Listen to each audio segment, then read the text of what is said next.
Hi guys, कैसे हो सब लोग। उम्मीद करती हूँ सब बढ़िया होंगे, सबकी अच्छी सी प्रिपरेशन चल रही होगी। Start the topic excretory system. Already चल रहा था। एक्सक्रीटरी सिस्टम उत्सर्जित तंत्र है, लिखा हुआ है। एंड उसमें आज एक्सक्रीटरी सिस्टम में आज पढ़ना है mechanism mechanism mechanism of urine formation.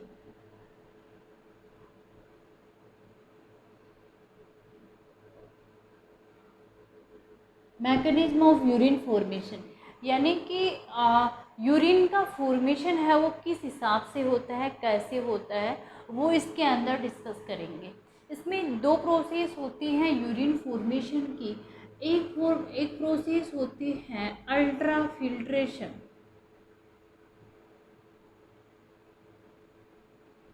इसे कहते हैं परानिषेधन।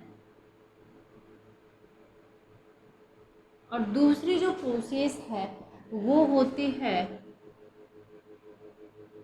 रीअब्जॉर्प्शन।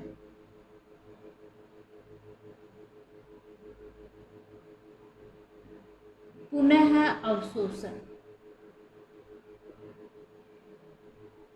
ये दो प्रोसेस होती हैं इसके अंदर। एक होती है अल्ट्रा फिल्ट्रेशन, दूसरी होती है रीअब्जॉर्प्शन। अच्छा, एक चीज़ ये है, एक क्वेश्चन ये आता है कि जो यूरिन बनता है वो उसका बनने का क्या उद्देश्य होता है, क्यों बनता है। ऑलरेडी मैं डिस्कस कर चुकी हूँ लेकिन फिर भी रिपीट कर देती हूँ। यूरिन बनने का यही उद्देश्य होता है कि जो ब्लड में अपशिष्ट पदार्थ होते हैं, वर्ज्य पदार्थ होते हैं, उनको उनको छान करके उनको शरीर से अलग करना होता है। यही यूरिन बनने का उद्देश्य होता है। अब CO2 वगैरह वो भी डिस्कस कर चुकी हूँ कि यूरिन में जो ब्लड में CO2 होती है वो लंग्स के द्वारा बाहर जाती है। एंड जो यूरिया वगैरह होती हैं वो एक्सक्रीटरी अलग से सिस्टम होता है, उसके द्वारा शरीर से पास आउट होती हैं। अल्ट्रा फिल्ट्रेशन और रीअब्जॉर्प्शन को एक एक करके देखते हैं कि इनमें क्या होता है। सबसे पहले प्रोसेस देखिए, इनमें जो पहली प्रोसेस होगी वो अल्ट्रा फिल्ट्रेशन ही होगी। अल्ट्रा फिल्ट्रेशन पहली प्रोसेस होगी, दूसरी प्रोसेस होगी रीअब्जॉर्प्शन। अल्ट्रा फिल्ट्रेशन में क्या होती है, पूरा का पूरा रोल किसका है, नेफ्रॉन का है। नेफ्रॉन क्या होती है, नेफ्रॉन वक्र की इकाई होती है। पूरा का पूरा रोल नेफ्रॉन का होता है। इसके अंदर क्या होता है, जैसे मैंने बताया था आप लोगों को कि नेफ्रॉन में बोमेन कैप्सूल होता है। तो बोमेन कैप्सूल है, जैसे नेफ्रॉन के स्ट्रक्चर में मैंने आपको बताई थी कि नेफ्रॉन के स्ट्रक्चर में बोमेन कैप्सूल नाम की स्ट्रक्चर होती है। इस बोमेन कैप्सूल का क्या काम होता है, इस बोमेन कैप्सूल का काम होता है छनन का। इसका काम होता है फिल्टर करने का। वो फिल्टर में भी यहाँ पे अल्ट्रा फिल्ट्रेशन आता है, अल्ट्रा फिल्ट्रेट होता है पदार्थ। तो बोमेन कैप्सूल का जो मेन वर्क होता है वो छनन का होता है। और इसमें क्या होता है, बोमेन कैप्सूल में जो ब्लड को लेकर आती है, बोमेन कैप्सूल में ब्लड को लेकर आती है, उसे कहते हैं एफरेंट आर्टियोल। उसे कहते हैं एफरेंट आर्टियोल यानी अभिवाही धमनी। अभिवाही धमनी है, इसे कहा जाता है। और छनन के बाद में जो ब्लड को लेकर जाती है, यानी छनन में से पदार्थ, ब्लड में से जो पदार्थ हैं वो निकल जाते हैं, उसमें उपयोगी पदार्थ भी होते हैं, अनुपयोगी पदार्थ भी होते हैं। देन जो ब्लड बचता है वो इसमें से वापस निकल जाता है और उसे कहते हैं इफरेंट आर्टियोल। उसे कहते हैं इफरेंट आर्टियोल यानी अपवाही धमनी। अब एक चीज़ यहाँ पे कॉन्सेप्ट क्लियर कर लेना, अभिवाही धमनी का मतलब है कि यहाँ पे ब्लड को, यूरिया युक्त ब्लड को, अभिवाही धमनी का मतलब है, एफरेंट आर्टियोल का मतलब है यूरिया युक्त ब्लड को किडनी में लेकर आना या बोमेन कैप्सूल में लेकर आना। अब यूरिया युक्त ब्लड को बोमेन कैप्सूल में लेकर आना, that is afferent arteriole. And वापिस ब्लड को, प्योर ब्लड होता है, उसको वापस लेकर जाना, उसे कहते हैं, जो जो लेकर जाती है उसे कहते हैं इफरेंट आर्टियोल। अब होता ये है कि जो एफरेंट आर्टियोल है, ये एफरेंट आर्टियोल अंदर गई है बोमेन कैप्सूल के अंदर, ये आगे जाकर एक छोटी छोटी कोशिकाओं में विभक्त हो जाती है, छोटी छोटी कोशिकाओं में विभक्त हो जाती है। और इन्हें कहा जाता है ग्लोमेरुलस। इन्हें कहा जाता है ग्लोमेरुलस। इन छोटी छोटी विभाजित हुई कोशिकाओं को, नलिका रूपी फोम को, जाल रूपी फोम को कहा जाता है ग्लोमेरुलस। कौन विभाजित होता है? जो एफरेंट आर्टियोल है वो विभाजित होकर ग्लोमेरुलस का निर्माण करता है। अब क्या होता है, मैकेनिज्म में पढ़ रहे हैं तो अब क्या होता है कि एफरेंट आर्टियोल है, जैसे कि इसमें यूरिया युक्त ब्लड आ रहा है तो एफरेंट आर्टियोल का डायामीटर थोड़ा सा ज़्यादा होता है बजाय एफरेंट आर्टियोल के। एफरेंट आर्टियोल का डायामीटर थोड़ा ज़्यादा होता है, जो ब्लड आएगा वो अब तेज़ी से आएगा, तेज़ी से ब्लड आएगा। इट मीन्स क्या होगा, जो ग्लोमेरुलस वाला पार्ट है इसमें हाई ब्लड प्रेशर बन जाएगा, उच्च रक्तदाब बन जाएगा। इसमें उच्च रक्तदाब बनेगा, इट मीन्स क्या होगा कि यहाँ पे ब्लड का क्षरण हो जाएगा, यहाँ पे यानी कि यहाँ पे ब्लड का क्षरण हो जाएगा। यहाँ उच्च दबाव, हाई ब्लड प्रेशर बनेगा यहाँ पे। किसकी वजह से? इसका डायामीटर थोड़ा ज़्यादा है इसकी वजह, क्योंकि इसमें यूरिया युक्त ब्लड आ रहा है। यहाँ पे हाई ब्लड प्रेशर बनेगा जिसकी वजह से यहाँ पे जो छनन की क्रिया है वो संपन्न होगी। यानी कि हाई ब्लड प्रेशर की वजह से ग्लोमेरुलस में जो छनन की क्रिया होती है इसे ही कहते हैं परानिषेधन, इसे कहते हैं अल्ट्राफिल्ट्रेशन। अल्ट्राफिल्ट्रेशन। अब क्या होता है अल्ट्राफिल्ट्रेशन में? क्या होता है अल्ट्राफिल्ट्रेशन में? होता है कि जो यूरिया युक्त ब्लड होता है, यूरिया युक्त ब्लड होता है, इस ब्लड में यूरिया युक्त ब्लड से प्योर ब्लड का निर्माण होता है और उसमें से क्या निकल जाता है आपका? इस ब्लड में क्या बचता है? इस ब्लड में प्लाज्मा होता है। एंड आपका प्लाज्मा भी नहीं होता है, प्लाज्मा भी जो छोटी प्रोटीन होती हैं वो प्रेजेंट होती हैं, बड़ी प्रोटीन इसमें प्रेजेंट नहीं होती हैं प्लाज्मा में। ध्यान दीजिएगा, प्लाज्मा में स्मॉल साइज की प्रोटीन प्रेजेंट होगी एंड जो ब्लड सेल है या ब्लड वेसल, जो आपकी ब्लड कार्पस है वो प्रेजेंट होगी। लेकिन इसमें से यूरिया ब्लड में से आपका क्या निकल जाएगा? यूरिया भी निकल जाएगा, आपका वाटर भी निकल जाएगा, प्रोटीन है वो भी निकल जाएगा, मिनरल्स हैं वो भी निकल जाएंगे, ये सारी के सारी चीज़ हैं वो निकल जाएंगे।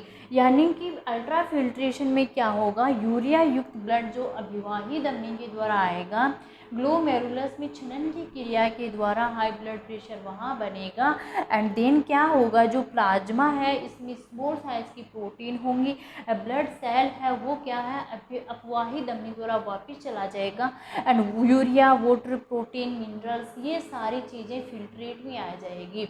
यानी ये फिल्ट्रेट क्या होगा, इन सारी चीज़ों को मिलाकर फिल्ट्रेट कहा जाएगा।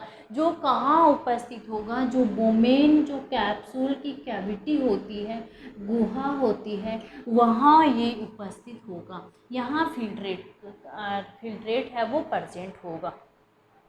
इस प्रकार की जो मैकेनिज्म होती है वो आती है अल्ट्राफिल्ट्रेशन में। नेक्स्ट जो इसमें प्रोसेस आती है वो है रीअब्जॉर्प्शन की। रीअब्जॉर्प्शन की जो प्रोसेस आती है वो मैंने आपको बताया था कि ये बोमेन कैप्सूल से आगे जो नलिका निकलती है हैंडले लूप बनाकर वापस से डक्ट जाती है एंड कलेक्टिंग डक्ट में वो खुलती है। ये सारा प्रोसेस रीअब्जॉर्प्शन का प्रोसेस इसके द्वारा होता है, यानी जो डक्ट होती हैं, वाहिका होती हैं नेफ्रॉन की, उनके द्वारा रीअब्जॉर्प्शन की मैकेनिज्म होती है। कैसे होती है, जैसे कि मान लीजिए ये डक्ट है, ये यहाँ पे थोड़ा स्पष्ट करके बता देती हूँ आपको। जैसे ये डक्ट जा रही है यहाँ पे, ये हेनले लूप बना है, हेनले लूप बन के वापस भी ये डक्ट जाके कोइल होके एंड कलेक्टिंग डक्ट में ये खुल जाती है संग्रह नलिका में। अब क्या होता है रीअब्जॉर्प्शन की प्रोसेस। रीअब्जॉर्प्शन क्या है, पहले मैं रीअब्जॉर्प्शन समझा देती हूँ। रीअब्जॉर्प्शन ये होगा जैसे कि ये वाटर निकल गया, प्रोटीन निकल गया ना, ज़्यादा मात्रा में ये निकल गया। अब इनको वापस से, जैसे यूरिया है,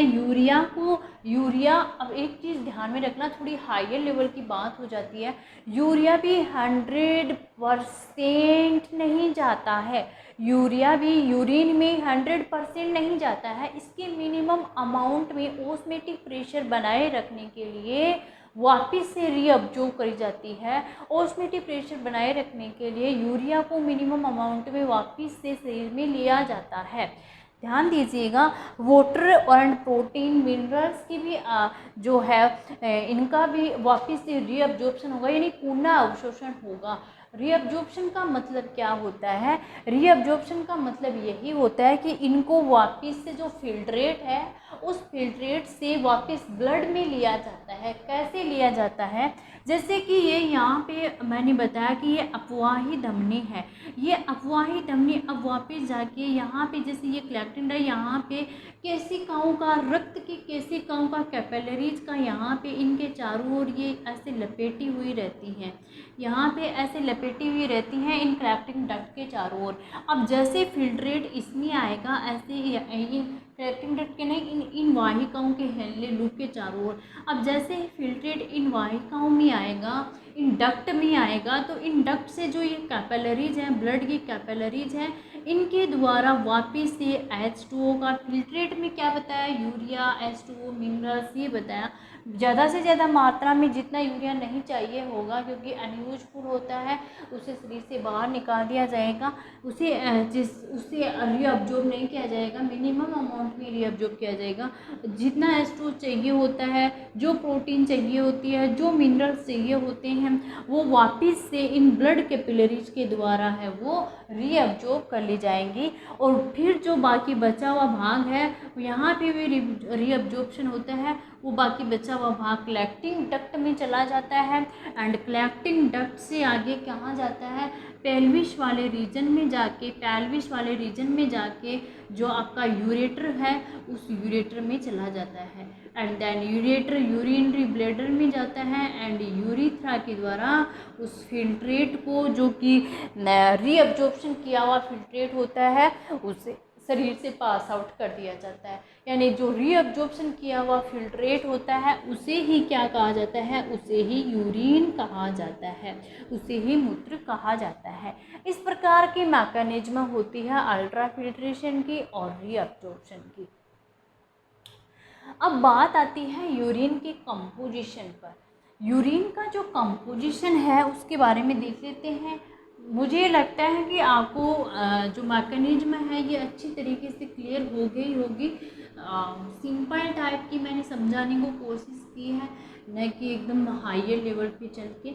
इसका जो यूरिन का थोड़ा कंपोजिशन देख लेते हैं कि यूरिन का क्या कंपोजिशन होता है। एक चीज़ तो ये है कि यूरिन है, यूरिन का कलर कैसा होता है, तो यूरिन का कलर है वो येलोइश कलर, यानी हल्का पीला कलर होता है, हल्का पीला कलर होता है। और लगे हाथ में ये भी बता देती हूँ, पीला कलर किसकी वजह से होता है, यूरिन का हल्का येलोइश कलर होता है किसकी वजह से होता है, ये कलर जो है यूरोक्रोम एक वर्णक होता है। इस यूरोक्रोम के वर्णक की वजह से येलोइश कलर होता है। और यूरिन में एक स्पेसिफिक टाइप की स्मेल आती है, गंध आती है, वो गंध होती है अमोनिया की, वो गंध होती है अमोनिया की। अमोनिया भी ह्यूमन के यूरिन में है वो प्रेजेंट होता है। कंपोजिशन में यूरिन में 95% तो होता है वाटर, 95% वाटर होता है, 2.5% के अराउंड यूरिया होता है, एंड बाकी का अदर कंपोनेंट होते हैं। अदर कंपोनेंट वो कंपोनेंट होते हैं जो अपशिष्ट होते हैं, अपशिष्ट कंपोनेंट होते हैं। अब यहाँ पे एक चीज़ ये भी देखिएगा, कहीं क्वेश्चन में ये आ जाता है कि मानव है अमोनिया का उत्सर्जन करता है। स्पेसिफिक तौर पर ऐसा है कि मानव यूरिया का उत्सर्जन करता है, मिनिमम अमाउंट में अमोनिया प्रेजेंट होती है, जिसकी वजह से इसकी स्मेल आती है। अमोनिया का उत्सर्जन करने वाले दूसरे ऑर्गेनिज्म होते हैं जो कि मोस्ट ऑफ वाटर में प्रेजेंट होते हैं, दैट इज अमाइनोटैलिक प्राणी कहा जाता है। इन्हें मैक्सिमम अमाउंट, ज़्यादा मात्रा में इनको वाटर की आवश्यकता होती है।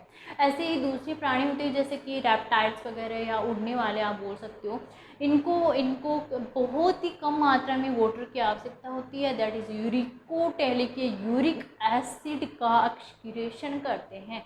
इनमें यूरिक एसिड है, अपशिष्ट पदार्थ के रूप में बनता है। तो इसी प्रकार से मानव है यूरियोटेलिक है, इनमें यूरिया है वो अपशिष्ट पदार्थ के रूप में है वो निर्मित होती है। एक इसके पीएच की भी बात आ जाती है। इसका पीएच होता है, यूरिन का पीएच 4.5 के समथिंग होता है। आप समझ गए होंगे 4.5 के समथिंग, यानी कि इसका जो है वो ये अम्लीय प्रकृति का होता है, अम्लीय प्रकृति का है वो यूरिन होता है। अब एक चीज़ आती है, एक कई बार वक्र में खराबी वगैरह आ जाती है, हीमोडायलिसिस। हीमोडायलिसिस क्या होता है? हीमोडायलिसिस के बारे में देख लेते हैं थोड़ा सा।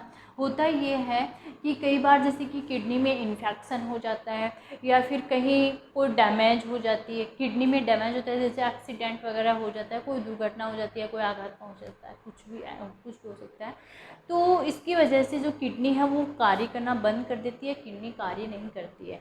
कौन सा कार्य नहीं करती है? किडनी की जो है वो अपशिष्ट पदार्थ है वो ब्लड में ही रहते हैं, यानी कि जो नाइट्रोजन युक्त अपशिष्ट पदार्थ जैसे यूरिया है, यूरिया का क्या फॉर्मूला? NH2CO NH2 यूरिया का फॉर्मूला होता है, यानी कि NH2CO NH2 N आ रहा है दोनों तरफ, यानी नाइट्रोजन युक्त अपशिष्ट पदार्थ हो गए। तो ये ब्लड में ही उपस्थित होते हैं। अगर ये ब्लड में ही प्रेजेंट रही तो थोड़े दिन बाद में व्यक्ति की डेथ हो सकती है। इससे बचाए रखने के लिए, यानी कि जो नेचुरली जो शरीर में किडनी है वो तो कार्य करना बंद कर दिया है उसने, तो अब इसको शरीर से पास आउट कैसे करना है, यानी कि इस अपशिष्ट पदार्थ को, इस यूरिया को कैसे शरीर से बाहर निकालना है, इसके लिए एक टेक्निक यूज में ली जाती है और वो होती है कृत्रिम वक्र की। और उस प्रक्रिया को कहा जाता है डायलिसिस या हीमोडायलिसिस बोल सकते हो। कृत्रिम वक्रक में इसमें क्या होता है, जैसे कि मानव होता है और ह्यूमन के पास में एक मशीन लगी हुई होती है। उस मशीन में एक एक बहुत सारी ट्यूबुलर लाइक स्ट्रक्चर होती हैं, बहुत सारी नलिकाएं होती हैं। उन नलिकाओं के ऊपर जैसे कि प्राशन दाब वाली जो मेम्ब्रेन होती है, अर्धपारगम में झिल्ली वाली जो मेम्ब्रेन होती है उन नलिकाओं के ऊपर होती है, बहुत सारी नलिकाएं हैं वो जुड़ी हुई होती हैं। अब ह्यूमन की ध्यान दीजिएगा, कृत्रिम जो ये डायलिसिस जो प्रोसेस होती है, यानी कि कृत्रिम विधि के द्वारा जो ब्लड को प्योर किया जाता है, उसमें ब्लड जो निकाला जाता है ह्यूमन का, वो धमनी के द्वारा निकाला जाता है, वो प्रवेश करवाया जाता है सीरा के द्वारा। इस कॉन्सेप्ट को क्लियर कर लेना आप, धमनी के द्वारा तो निकाला जाता है और जो ब्लड प्योर होने के बाद में प्रवेश करवाया जाता है वो सीरा के द्वारा करवाया जाता है। तो धमनी के द्वारा ब्लड निकाला जाएगा, एक पंप के रूप में थोड़ा सा वो कार्य करेगा एंड आगे ट्यूबुलर लाइक जो स्ट्रक्चर होती है उन नलिकाओं में ब्लड जाएगा। अब उन ट्यूबुलर लाइक जो ट्यूबुल होती है, जो नलिकाएं होती है बहुत सारी, वो नीचे की ओर एक डायलिसिस लिक्विड होता है उसमें वो डूबी हुई होती है। डायलिसिस लिक्विड है वो जो ब्लड है उसके समान ही होता है, लेकिन उसमें जो ब्लड में तो नाइट्रोजन युक्त पदार्थ है वो प्रेजेंट होते हैं मानव के, लेकिन उसमें नाइट्रोजन युक्त पदार्थ हैं वो एब्सेंट होंगे, प्रेजेंट नहीं होंगे, यानी कि उनके प्राशन दाब में अंतर होगा। तो इसमें जो ट्यूब्यूल्स में ब्लड चला जाता है उसके बाद में जो नीचे टंकी में डायलिसिस लिक्विड होता है, उस डायलिसिस लिक्विड में नाइट्रोजन पदार्थ एब्सेंट होते हैं। इट मीन्स वहाँ पे विसरण डिफ्यूजन का नियम फॉलो होता है, यानी पदार्थ जो अपने मोलिक्यूल है अपनी हायर कॉन्सेंट्रेशन से लोअर कॉन्सेंट्रेशन की ओर जाएंगे। ब्लड में प्रेजेंट जो अपशिष्ट पदार्थ होते हैं वो उस टंकी में चले जाते हैं, डायलिसिस वाली टंकी में ब्लड प्योर हो जाता है। देन उस प्योर ब्लड को सिरा के द्वारा मानव शरीर में चढ़ा दिया जाता है।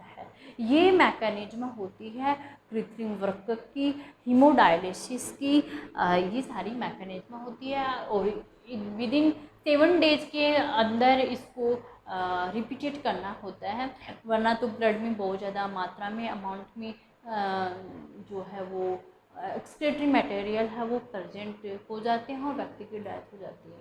तो ये सारी प्रोसेस होती है, बहुत सिंपल है। एक्सक्रीटरी सिस्टम 2 लेक्चर में कंप्लीट हो गया है। सर्कुलेटरी सिस्टम तो बहुत टफ था, इसकी वजह पहले में इसकी स्ट्रक्चर देखी थी, क्या क्या सम्मिलित होता है, एक्सक्रीशन की क्यों रिक्वायरमेंट होती है, इन सब के बारे में।